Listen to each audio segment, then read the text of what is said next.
Pour sauver les banlieues, des maires de tous bords ont décidé de s'unir pour réclamer plus de moyens. Aujourd'hui, c'est un cri pour dire « Attendez, moi j'en ai marre ». L'argent, il n'est pas sur la table pour démolir et pour reconstruire. Nous sommes épuisés, désespérés de devoir nous adapter constamment. Ces quartiers, ils iront plus mal si on n'y met pas un peu d'argent, si on n'y met pas un peu de moyens et surtout un peu d'attention. Un ministre qui s'en occupe, un ministre de la ville, quelqu'un qui soit un symbole. Oui, il n'y en a pas de ministre de la ville. Quelqu'un qui vienne ici. De Sevran à Vaux-en-Velin, les maires de plus d'une dizaine de villes montent au front. Ils se sentent abandonnés par l'État et désarmés face à la violence et au trafic en tout genre. À Bagnolet, ces 3 dernières semaines, plus d'une dizaine de voitures brûlées et 4 blessés par balle. Début avril, c'est ce café qui a essuyé plusieurs tirs, en présence d'une dizaine de clients encore choqués.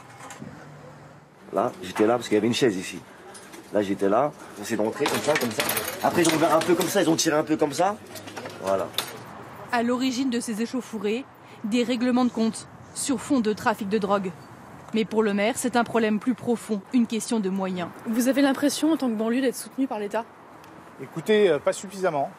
Pas suffisamment. Le constat que l'on fait, c'est que les services publics ont tendance à délaisser les quartiers populaires et on est obligé de se bagarrer pour qu'ils restent.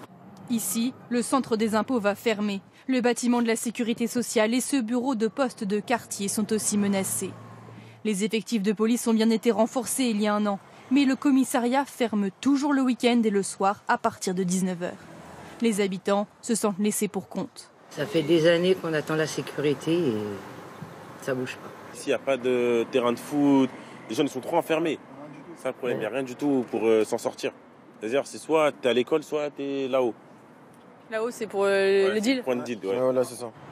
L'ancien ministre Jean-Louis Borloo a proposé la création d'un fonds de 5 milliards d'euros pour les quartiers populaires, un plan que le Premier ministre est en train d'étudier.